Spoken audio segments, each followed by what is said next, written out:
یاد رکھو جب سب راستے بند ہو جائیں تو سمجھ لو کہ رب تمہیں اپنا راستہ دکھانے والا ہے۔ اسی کیفیت میں ایک نبی تھے، حضرت زکریا علیہ السلام۔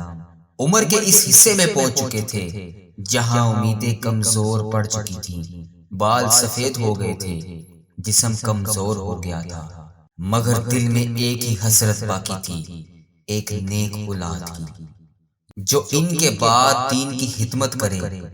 دنیا کے حساب سے تو یہ ناممکن لگتا تھا، لیکن وہ جانتے تھے کہ اسباب صرف بندوں کے لیے ہوتے ہیں، رب کے لیے نہیں۔ انہوں نے تنہائی میں ہاتھ اٹھائے اور عاجزی سے پکارا، اے میرے رب، مجھے اپنے پاس سے ایک وارث عطا فرما۔ رب کی قدرت حرکت میں آئی اور آسمان سے ندا آئی، اے میرے بندے زکریا، ہم تمہیں ایک بیٹے کی خوشخبری دیتے ہیں۔